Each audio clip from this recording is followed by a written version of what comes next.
everybody, my name is Maxine and welcome to an episode of BitMax.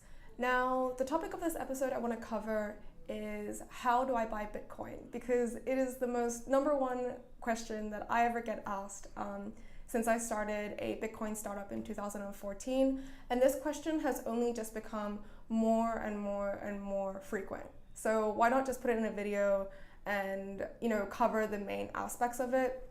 This will be more of a entry-level video, and it will touch upon, what are the easiest ways to buy Bitcoin, so that's the low entry point, and what is perhaps not the hardest, but the intermediary side of buying Bitcoin. So that would be like the exchanges and things like that. But I also won't be touching upon altcoins so much in this video because I feel like Bitcoin is a really good first step for anybody who is new. And also I feel as though it is a gateway to the altcoin area. So I will make that in another video. And just on top of that, timestamps below in case I didn't say that already. So I think that if you are completely new to the space, the best thing to do is go to a Bitcoin ATM. Now, a Bitcoin ATM is a ATM that basically spits out Bitcoin. You enter the cash and it gives you Bitcoin. You will need to get a Bitcoin wallet. So if you're using, Android or you're using iPhone, please look at the best Bitcoin clients for that. I personally use MyCellium, but things like Bread Wallet and stuff like that could also be appropriate. And basically all you have to do is go onto a website like BitcoinATM.com, look at the most, the closest ATM to you, and you go there and you can follow the instructions. Usually what happens is that they'll have a machine, and in the machine there is a software, usually it's from an iPad or something like that, and you just enter in how much you want to buy and it will give you the rate. Now, a really big thing that I do get asked a lot is, is it more expensive and to use a Bitcoin ATM? And it is, but it's not that much more expensive if you kind of think about the service element. If you use something like an exchange, it could be like 3 to 4 days for you to get verified or whatever rather.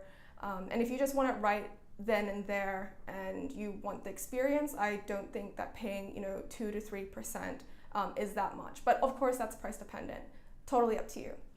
Now the second way that could be an easier way is by local Bitcoins.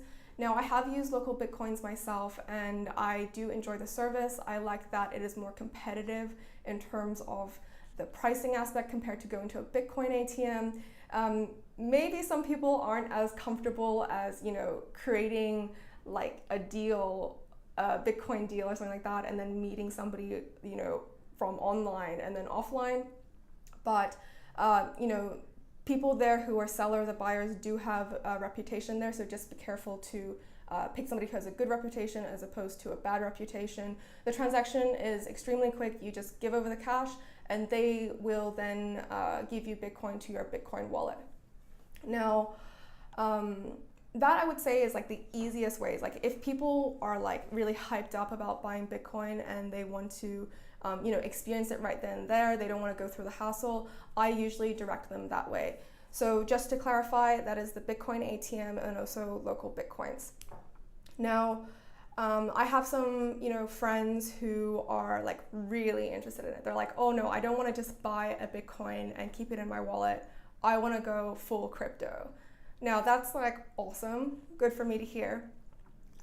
So there are two types of like exchanges. There are basically alt exchanges. So those are alt only exchanges.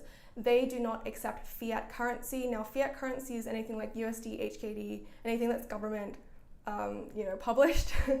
And then you have the, the fully verified exchanges that go through the proper AML KYC, and they accept, fiat from either a credit card, a bank account.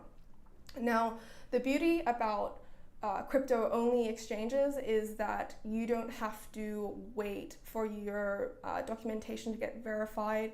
A lot of exchanges that do require this information can take 2 to 3 days depending on how good this exchange is. I think that if you were to get it's kind of like the chicken and the egg. You need to get your Bitcoin first before you can use the cryptocurrency only exchanges. I will, write a little blurb about places that I like to go or exchanges that I like to use personally. And then I think in another video, I'll also touch upon, what are the hallmarks of a dodgy exchange, because you don't want to lose your money. And then the second one is obviously the fiat currency. So that's fiat in, where you can buy cryptocurrencies, things like Coinbase and things like that. Now, those exchanges are obviously very good if you're willing to deal with the wait. And essentially the process should be pretty easy. You go up there, you sign onto account, you sign up for an account, and then basically from that account you go through the different levels of verification that they may need. So the first verification level might be, okay, you can send a certain amount of Bitcoin, and we only need your ID, and it becomes more and more invasive over time. So it's really dependent on you in how much information you'd like to give over to a third party in any aspect, but overall they're pretty good. Now the benefits of buying cryptocurrency in general from an exchange is the wealth of currencies that you get access to, or the cryptos that you get access to. If you are like really enticed by the idea of cryptocurrencies and you want to buy all of them, then exchanges are the place to go. I would say that the downside is probably the fact that many exchanges, you have to take their word that they are holding your coins, or they have proof of reserves, or that they're secure. Just be careful with your money. Like, do your due diligence, make sure that you find an exchange that you trust. And yeah, that's pretty much it. So just to sum up, I think that the best way to buy Bitcoin is through a Bitcoin ATM, local Bitcoins, and through exchanges. Thanks for watching.